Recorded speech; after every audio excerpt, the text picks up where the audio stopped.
बाबा ने कई मुरलियों में कहा है, साकार मुरलियों में, कलयुग का अंतिम सीन देखने की ताकत है, क्वेश्चन मार्क। कलयुग का अंतिम सीन देखने की ताकत है। अंतिम सीन देखने की ताकत मतलब जो हो रहा है वो देखने की ताकत नहीं, वो तो हमें पता है क्या होने वाला है। अंतिम सीन देखने की ताकत मतलब अंतिम जो वाइब्रेशन होगी उसमें टिक पाएंगे या पीछे खिसक जाएंगे। आने वाले समय के लिए बाबा ने दो बातें कही हुई हैं और हम सब ने सुनी हुई है। एक, बाबा ने कहा एक ऐसा समय आएगा जो सृष्टि की हर आत्मा कहेगी मेरा बाबा। सुना है मुरली में?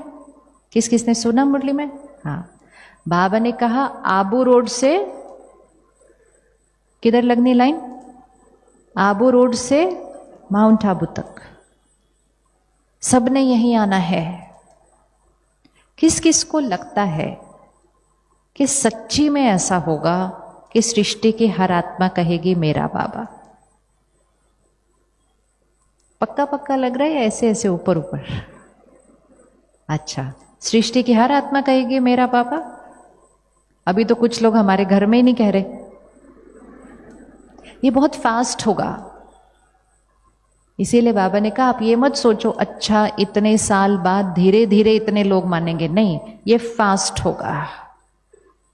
एक और चीज बाबा ने कही हुई है, ये झाड़ एक बार जोर से फिर हिलेगा।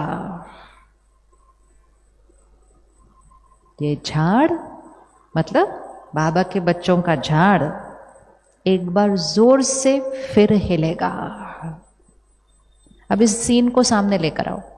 एक तरफ से सृष्टि की हर आत्मा कह रही है मेरा बाबा, दूसरी तरफ से जो ऑलरेडी मेरा बाबा कह चुके हैं वो क्या हो रहे हैं? वो हिल रहे हैं। ये दोनों चीजें साथ साथ होंगी।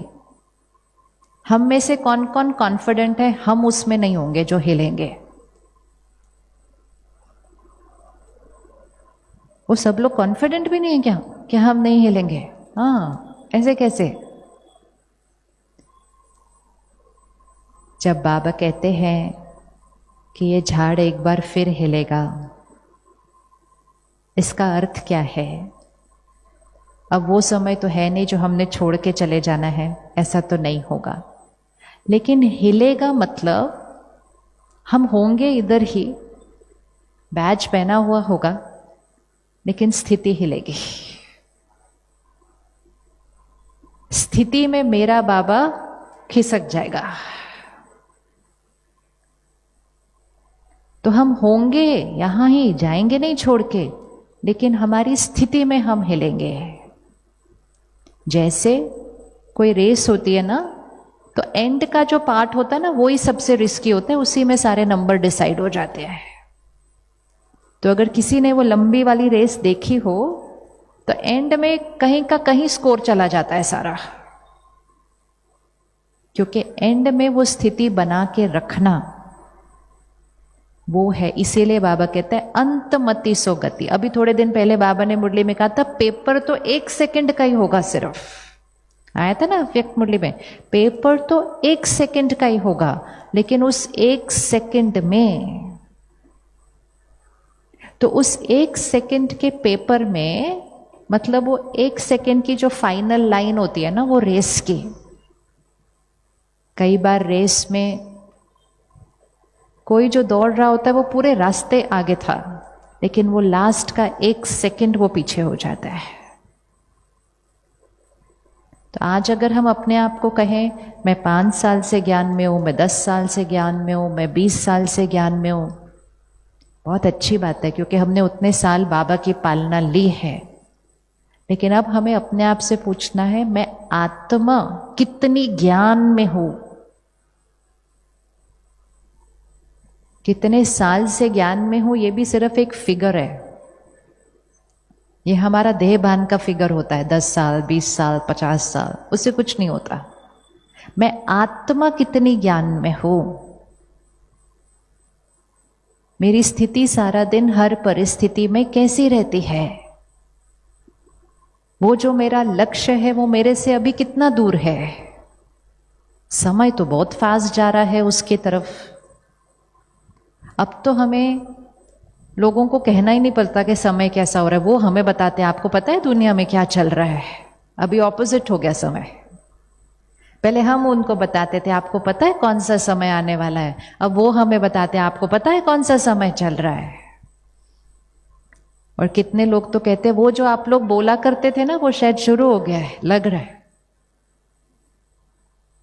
इसीलिए कुछ दिन पहले बाबा ने मुरली में कहा, आप औरों को तो सुनाते हो कि समय से पहले तैयार हो जाओ, अपने आप को समझाओ कि समय से पहले तैयार हो जाओ।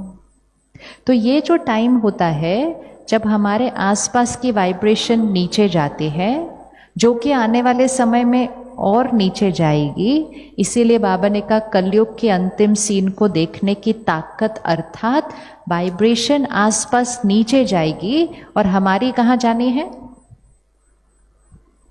हमारी कहाँ जानी है? हाथ रखो, हमारी कहाँ जानी है? कितनी ऊपर? अब इसको चित्र बनाना है अपने सामने और रोज इसको चेक करना है। सृष्टि की वाइब्रेशन कहाँ जानी है? कितने नीचे? करो हाथ, कितने नीचे? एकदम नीचे। मेरे आसपास के लोगों की वाइब्रेशन कितने नीचे जानी है? इतनी नीचे। और उस टाइम मेरी वाइब्रेशन कहाँ चाहिए? आप गैप देख रहे हैं कितना बड़ा है? गैप कितना बड़ा है? तो जो आने वाला समय है तो ये गैप क्या होता जाएगा? और बढ़ता जाएगा। कि सृष्टि की वाइब्रेशन नीचे होती जाएगी और मुझ आत्मा की वाइब्रेशन कहाँ जानी है? ऊपर जानी है। लेकिन अगर मुझ आत्मा ने थोड़ा सा भी अलबेलापन किया, थोड़ा सा भी अलबेलापन किया, तो क्योंकि गैप बड़ा है, स्लोप स्टीप है, तो मुझे पता ही नहीं चलेगा कि मेरी वाइब्रेशन किस तरफ जाने लग गई? नीचे।